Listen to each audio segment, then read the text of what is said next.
गांव के किनारे पर बसे एक छोटे से घर में, जहां सुबह की पहली किरणें खेतों से होकर गुजरती, रामलाल जागता था। रामलाल उम्र 40 के आसपास एक साधारण किसान था।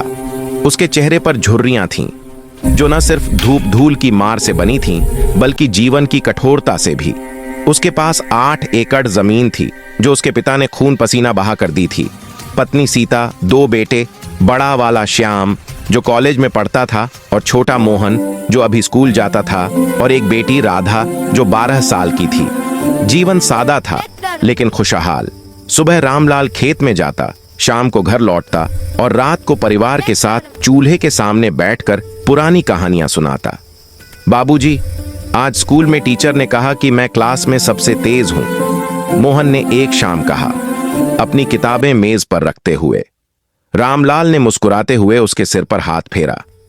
बेटा, पढ़ाई करो तो दुनिया तुम्हारी मुट्ठी में होगी। हम जैसे गरीबों का न्याय तो बस किताबों में ही है। सीता ने चाय का कप थमा दिया। रामू, ज्यादा मत सोचो, भगवान सब संभाल लेंगे। लेकिन भगवान ने उस दिन कुछ और ही लिखा था। अगली सुबह जब रामलाल खेत की जुताई कर रहा था, एक काला रंग की लग्जरी कार गांव के रास्ते पर रुकी। कार से उतरा एक आदमी, ठाकुर सुरेश सिंह, शहर का बड़ा बिजनेसमैन जो गांव में अपनी फैक्ट्री लगाने आया था। उसके पीछे 2 बॉडीगार्ड और एक वकील। ठाकुर ने रामलाल के खेत को निहारा। ये जमीन मेरी होनी चाहिए। कितने एकड़ है ये? रामलाल ने हल को मिट्टी में गाड़ते हुए कहा, साहब, ये मेरी पैतृक जमीन है, पिताजी ने मेहनत से खरीदी। ठाकुर ने हंसते हुए कहा, पैतृक? कागज दिखाओ। रामलाल ने पुराने कागज निकाले, लेकिन ठाकुर ने उन्हें फाड़ दिया। ये फर्जी हैं, मैं कल ही कोर्ट में केस कर दूंगा, या फिर पैसे लेकर चुपचाप बेच दो, 10 लाख दूंगा। रामलाल ने सिर झुका लिया। साहब, ये हमारा सब कुछ है। ठाकुर चला गया, लेकिन उसके चेहरे पर एक शैतानी मुस्कान थी। उस शाम रामलाल घर लौटा तो थकान से चूर। सीता ने पूछा, क्या हुआ? रामलाल ने सारी बात बताई। श्याम ने कहा, पापा, हम कोर्ट जाएंगे, न्याय मिलेगा। रामलाल ने सिर हिलाया, लेकिन उसके मन में एक डर सा घर कर गया था। वह जानता था कि कोर्ट का चक्कर अमीरों का खेल है। अगले दिन सुबह ही ठाकुर के आदमियों ने रामलाल के घर पर हमला बोल दिया। वे खेत में घुस आए, ट्रैक्टर चला रहे थे। रामलाल ने रोकने की कोशिश की तो एक ने लाठी मारी। रामलाल गिर पड़ा, खून बहने लगा। पड़ोसी दौड़े, लेकिन ठाकुर के लोग भाग गए। सीता रोते हुए रामलाल को थाने ले गई। थाने पर कांस्टेबल रघुबीर सिंह ने देखा, एक गरीब किसान, चोटें और कोई पैसा नहीं। क्या हुआ? रघुबीर ने पूछा, लेकिन उसकी आंखों में लालच था। रामलाल ने सारी बात बताई। रघुबीर ने हंसते हुए कहा, ठाकुर साहब का नाम लिया? वो तो हमारे बड़े साहब के दोस्त हैं। FIR लिखूंगा, लेकिन 5000 लगेंगे। सीता ने गिड़गिड़ाया, साहब, हमारे पास तो 200 ही हैं। रघुबीर ने गाली बकते हुए लाठी उठाई। हरामी, पैसे लाओ वरना जेल में सड़ो। रामलाल ने हाथ जोड़े, लेकिन रघुबीर ने उसे थप्पड़ मारा। सीता रो पड़ी। मोहन डर से कांप गया। फिर भी आखिरकार 200 रुपए देकर FIR लिखवाई। लेकिन उसी शाम ठाकुर के वकील ने थाने आकर कहा, यह झूठा केस है, रामलाल ने मेरे क्लाइंट पर हमला किया। थानेदार ने मुस्कुराते हुए FIR पलट दी। अरे भाई साहब, ये तो गलती से हो गया, कल आइए, सुलझा लेंगे। लेकिन सुलझाने के नाम पर अगले दिन रामलाल को थाने बुलाया गया। वहां थानेदार ने कहा, 10,000 दो तो केस बंद। रामलाल के पास कुछ नहीं था। थानेदार ने गालियां बकते हुए उसे पीटा। कुत्ते के बेटे, अमीर आदमी को छू लिया, जेल चले जाओ। रामलाल की पीठ पर निशान पड़ गए। घर लौटते वक्त वह रो रहा था। सीता ने मरहम लगाया, लेकिन आंसू नहीं रुके। रामू, ये कैसा न्याय है? पुलिस हमारी रक्षा करने वाली है, लेकिन ये तो लुटेरे हैं, सीता बोली। रामलाल ने कहा, सीता, कोर्ट जाएंगे, वहां तो कानून है। लेकिन मन ही मन वह जानता था कि कोर्ट भी वही खेल है। दिन बीतते गए। श्याम ने शहर के एक वकील अग्रवाल साहब से बात की। अग्रवाल ने कहा, केस मजबूत है, लेकिन पहले फीस 50,000। श्याम ने गहने बेचे, खेत का एक हिस्सा गिरवी रखा। रामलाल कोर्ट पहुंचा। वहां पहली सुनवाई। ठाकुर का वकील एक महंगा सूट पहने चिल्लाया, ये रामलाल झूठा है, मेरे क्लाइंट की फैक्ट्री के लिए जमीन चाहिए, ये तो सरकारी जमीन है। जज साहब ने कागज देखे, लेकिन रामलाल के पुराने दस्तावेजों को अपर्याप्त कहा। अगली सुनवाई 3 महीने बाद। 3 महीने? रामलाल के खेत पर ठाकुर के लोग कब्जा करने लगे। हर सुनवाई पर वकील पैसे मांगता। अग्रवाल जी, ये एडवोकेट फीस है, 50,000, फिर 51, फिर 60। रामलाल ने उधार लिया रिश्तेदारों से। सीता बीमार पड़ गई तनाव से। डॉक्टर ने कहा ब्लड प्रेशर हाई है, दवा लो। लेकिन दवा के पैसे कहां? एक सुनवाई में ठाकुर का वकील गवाह लाया, एक फर्जी, जो बोला मैंने देखा रामलाल ने खुद जमीन बेच दी। रामलाल चिल्लाया झूठ बोल रहे हो, लेकिन जज ने चुप कराया। शांति रखो वकील साहब, अगली तारीख पर तारीख। 6 महीने बीत गए। श्याम का कॉलेज छूट गया। मोहन स्कूल जाना बंद कर दिया।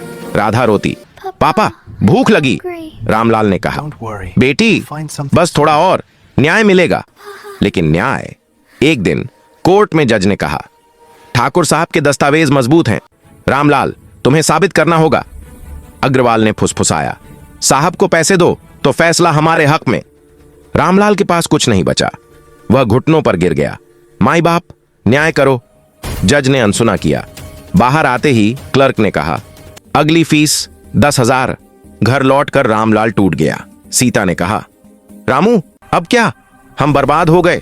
रामलाल ने आंसू पोंछे। कोशिश जारी रखेंगे। समय बीतता गया और परिवार धीरे धीरे बिखरने लगा। श्याम शहर चला गया मजदूरी करने। पापा मैं कमाऊंगा, वकील की फीस दूंगा। लेकिन शहर में भी वह ठाकुर के लोगों से टकराया। एक फैक्ट्री में काम मिला, लेकिन ठाकुर की ही फैक्ट्री।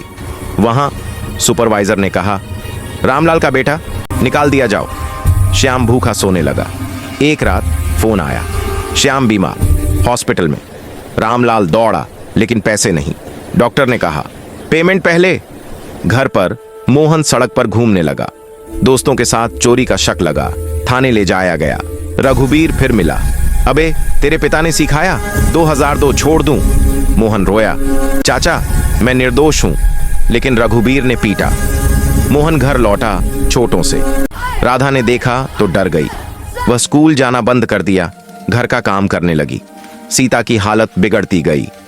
एक रात दर्द से कराहने लगी। रामलाल डॉक्टर के पास ले गया, लेकिन थाने के रास्ते में रुकना पड़ा। फाइल अपडेट करो, थानेदार ने कहा। पैसे नहीं तो पिटाई। सीता मरी हुई सी लेटी रही। रामलाल ने राधा को गले लगाया, बेटी सब ठीक हो जाएगा। लेकिन राधा ने कहा पापा मैं थक गई, ये जीवन क्यों? रामलाल के आंसू बहने लगे। वह जानता था सिस्टम ने उन्हें कुचल दिया था। अमीर ठाकुर मजे में था, उसकी फैक्ट्री चल रही, जमीन पर कब्जा। लेकिन रामलाल, वह एक भिखारी बन गया। 1 साल बीत गया। कोर्ट की आखिरी सुनवाई। रामलाल ने आखिरी पैसे उधार लिए। अग्रवाल ने कहा अब फैसला हमारे पक्ष में। जज साहब को गिफ्ट दिया है, लेकिन कोर्ट में जज ने कहा केस ठाकुर के पक्ष में। रामलाल तुम दोषी हो जमीन हड़पने के, जुर्माना 50,000। रामलाल चिल्लाया न्यायाधीश जी मैं निर्दोष हूं, यह भ्रष्टाचार है। जज ने पुलिस बुलाई। थानेदार आया। रघुबीर ने घसीटा, जेल चले जाओ हरामी। जेल में रामलाल अकेला था। कोठरी में दीवारों पर लिखा था न्याय मर गया। वह रोया। सीता का चेहरा याद आया। बाहर सीता की हालत और बिगड़ी। श्याम लौटा, लेकिन देर हो चुकी। मोहन ने आत्महत्या की कोशिश की, नदी में कूद गया, बच गया लेकिन टूट गया। राधा ने घर छोड़ दिया। पापा मैं शहर जाऊंगी, काम करूंगी। लेकिन शहर में वह ठाकुर के कारखाने में फंस गई, मजदूरी और बदसलूकी। जेल से छूटने पर रामलाल घर पहुंचा। घर खाली था। सीता बिस्तर पर मरी हुई सी। रामू, वह फुसफुसाई। रामलाल ने गले लगा लिया। सीता न्याय न मिला, हम हार गए। सीता ने आखिरी सांस में कहा बच्चों को बचा लो, और चली गई। रामलाल अकेला रह गया। श्याम लौटा, लेकिन आंखों में नफरत। पापा यह सिस्टम है पैसे वालों का, हम जैसे गरीब तो कुत्ते हैं। मोहन चुप था। राधा का कोई पता नहीं। रामलाल खेत पर गया, अब ठाकुर का। वहां फैक्ट्री की मशीनें गर्जना कर रही थीं। ठाकुर बाहर आया। अरे रामलाल, जेल से छूटे, अब क्या करोगे? भिखारी बनो। रामलाल ने घुटनों पर गिरकर कहा साहब मेरी बेटी राधा वो कहाँ है? ठाकुर हंसा। तुम्हारी बेटी मेरी फैक्ट्री में काम कर रही है। अच्छा काम। रामलाल दौड़ा। फैक्ट्री में राधा को देखा, पतली थकी, आंखों में खालीपन। बेटी, राधा ने देखा तो रो पड़ी। पापा, यहां नर्क है, मैनेजर वो। कहते कहते रुक गई। रामलाल समझ गया। वह चिल्लाया, लेकिन सिक्योरिटी ने पीटा। उस रात रामलाल ने फैसला लिया।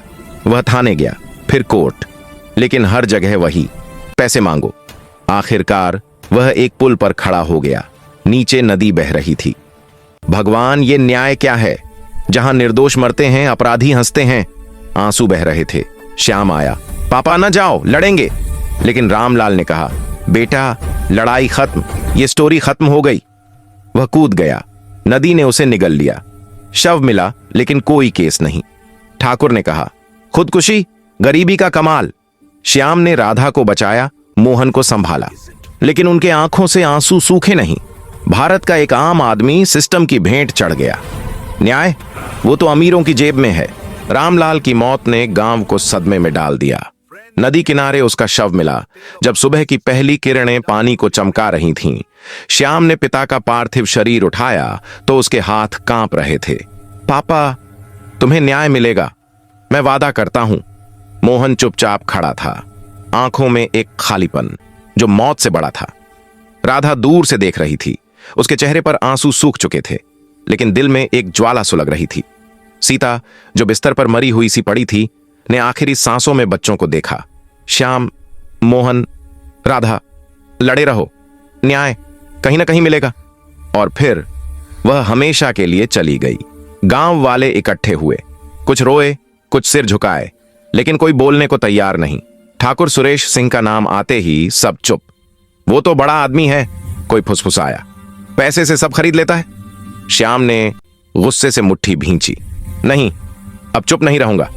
उसने फैसला लिया, शहर जाना, लड़ना, लेकिन पहले मां पिता का अंतिम संस्कार। आग की लपटों में श्याम ने कसम खाई, ये आग ठाकुर को जला देगी। राधा ने फैमिली को संभाला। वह अभी भी ठाकुर की फैक्ट्री में काम कर रही थी, लेकिन अब डर नहीं, नफरत। हर रात जब मैनेजर की बदसलूकी याद आती, वह रो लेती, लेकिन सुबह उठकर वह सोचती, पापा की तरह हारूंगी नहीं। मोहन, जो नदी से बच गया था, अब घर का मुखिया बन गया। वह स्कूल नहीं जाता, लेकिन किताबें पढ़ता। भाई, हमें पढ़ना होगा, कानून सीखना होगा। श्याम शहर पहुंचा। वहां मजदूरी की तलाश में घूम रहा था, लेकिन मन में एक आग। एक दिन बाजार में एक अखबार बिक रहा था। हेडलाइन, भ्रष्टाचार के खिलाफ मुहिम, ईमानदार जजों की टीम। श्याम ने खरीदा। अंदर एक खबर, हाई कोर्ट में एक स्पेशल कोर्ट बनाया गया है, जहां गरीबों के केस तेजी से सुनवाई होगी। जज का नाम डॉक्टर अंजलि शर्मा।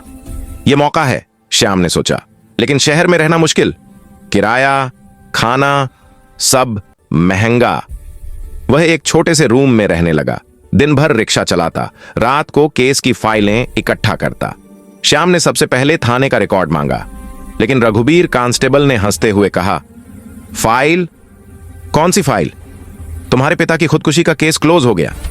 श्याम ने गिड़गिड़ाया, साहब कृपया। लेकिन जवाब में थप्पड़। निकल जा हरामी, वरना गिरफ्तार कर लूंगा। श्याम बाहर आया, चेहरे पर खून, लेकिन हार नहीं मानी। वह आरटीआई फाइल की, सूचना का अधिकार। महीनों इंतजार। आखिरकार फाइल मिली, लेकिन खाली। एफआईआर पलटी हुई, गवाह फर्जी। फिर कोर्ट के रिकॉर्ड। क्लर्क ने कहा, 50,000 दो तो कॉपी दूं। श्याम के पास कुछ नहीं। वह भूखा सोया। एक रात हॉस्टल में एक बूढ़ा आदमी मिला। प्रोफेसर राव। बेटा, क्या हुआ? श्याम ने सारी कहानी सुनाई। प्रोफेसर की आंखें नम हो गईं। मैं रिटायर्ड हूं, लेकिन मेरे पास कनेक्शन है। एक एनजीओ है, न्याय आंदोलन, वहां जाओ। श्याम अगले दिन पहुंचा। एनजीओ की हेड सुनीता दीदी ने सुना, यह ठाकुर का पुराना केस है, कई गांव उजाड़े हैं, हम मदद करेंगे। एनजीओ ने श्याम को एक वकील दिया, युवा ईमानदार राहुल मेहता। राहुल ने कहा, केस दोबारा खोलेंगे, लेकिन सबूत चाहिए। श्याम ने गांव लौटा। वहां पड़ोसियों से बात की। चाचा, ठाकुर ने तुम्हारी जमीन भी हड़पी? एक बूढ़े किसान ने सिर हिलाया। हां, लेकिन डर लगता है। श्याम ने कहा, अब डरो मत, पापा की कुर्बानी व्यर्थ न जाने दो। धीरे धीरे 5 किसान आगे आए। सबके कागज इकट्ठे हुए, पुराने, फटे लेकिन सच्चे। राधा ने फैक्ट्री में गुप्त रूप से सबूत इकट्ठा किए। वह मैनेजर के केबिन में घुसी, फाइलें चुराईं, ठाकुर के फर्जी दस्तावेज, रिश्वत के चेक। एक रात पकड़ी गई। मैनेजर ने चिल्लाया, रंडी, चोरी, लेकिन राधा ने चाकू निकाला। छुओ तो मार दूंगी।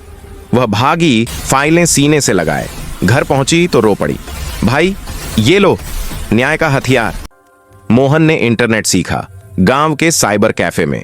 वह सोशल मीडिया पर पोस्ट किया, मेरा पिता न्याय के लिए मरा, ठाकुर का राज कब टूटेगा। पोस्ट वायरल हुई, हजारों लाइक्स, शेयर्स। मीडिया ने पकड़ा।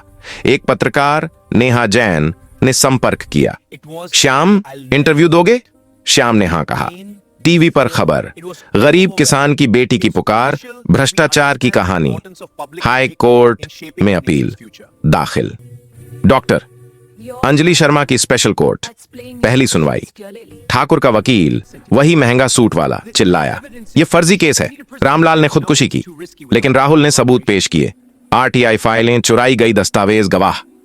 जज अंजलि ने कहा, यह गंभीर मामला है, सीबीआई जांच। ठाकुर का चेहरा सफेद पड़ गया। सीबीआई आई, छापे मारे। ठाकुर के बंगले से कागज बरामद, रिश्वत के रिकॉर्ड, फर्जी स्टैंप। थाने पर रघुबीर गिरफ्तार। साहब मैं निर्दोष, लेकिन सबूतों ने दबोच लिया। थानेदार भी फंस गया।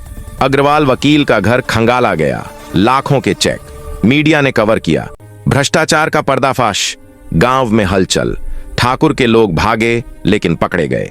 श्याम को धमकियां मिली, केस वापस लो वरना, लेकिन वह डरा नहीं। राधा ने कहा, भाई पापा की आत्मा देख रही है। मोहन ने प्रार्थना की, भगवान अब न्याय दो। सुनवाइयां तेज, गवाहों ने बयान दिए। एक किसान बोला, ठाकुर ने मेरी जमीन हड़पी, बेटी को बेच दिया मजबूरी में। आंसू बहने लगे। जज अंजलि की आंखें भी नम। यह सिस्टम की विफलता है, लेकिन आज सुधार होगा। ठाकुर ने गवाही दी, मैं निर्दोष हूं, यह साजिश है। लेकिन सबूतों ने झूठ बेनकाब किया। राहुल ने कहा, माय लॉर्ड, यह आईपीसी 420, 467, धोखाधड़ी, जालसाजी। जज ने कहा, अगली सुनवाई, फैसले का दिन। कोर्ट रूम भरा। श्याम, राधा, मोहन सब बैठे। ठाकुर अंदर आया, हाथ बंधे। जज अंजलि ने फैसला पढ़ा। ठाकुर सुरेश सिंह दोषी, 10 साल की कठोर कारावास, सारी संपत्ति जब्त, जमीनें मूल मालिकों को लौटाई जाएंगी, मुआवजा प्रत्येक पीड़ित को 20 लाख। कोर्ट रूम में तालियां, रोने की आवाजें। ठाकुर चिल्लाया, यह अन्याय है, लेकिन पुलिस ने घसीटा। जेल की सलाखें बंद हुईं। बाहर मीडिया का बवंडर, न्याय की जीत, हेडलाइन। श्याम ने आंसू पोंछे, पापा, मां, देखो। संपत्ति बंटी। रामलाल की 8 एकड़ जमीन श्याम को मिली, दूसरे किसानों को उनकी। फैक्ट्री बंद, मजदूरों को नौकरी। राधा ने कहा, भाई अब नई शुरुआत। मोहन ने स्कूल ज्वाइन किया, श्याम ने कॉलेज। एनजीओ ने मदद की, स्कॉलरशिप। लेकिन खुशी के आंसू थे। एक शाम खेत में श्याम ने पिता की फोटो रखी। पापा, तुम्हारी कुर्बानी व्यर्थ न गई। राधा ने गाना गाया, मोहन ने हंसाया। गांव में उत्सव, लेकिन श्याम जानता था यह लड़ाई जारी रहेगी। न्याय सबके लिए। समय बीता। श्याम वकील बना, राहुल का पार्टनर, वह गरीबों के केस लड़ता। राधा ने एनजीओ ज्वाइन किया, महिलाओं को सशक्त बनाया। मोहन इंजीनियर। ठाकुर जेल में सड़ रहा, पछता रहा। मैंने गलती की, वह फुसफुसाता। लेकिन देर हो चुकी। एक दिन जज अंजलि मिली श्याम से, तुम्हारी वजह से सिस्टम बदला। श्याम ने कहा, नहीं मैम, पापा की वजह से। आंसू फिर बहने लगे, खुशी के। न्याय की ज्योति जल रही थी।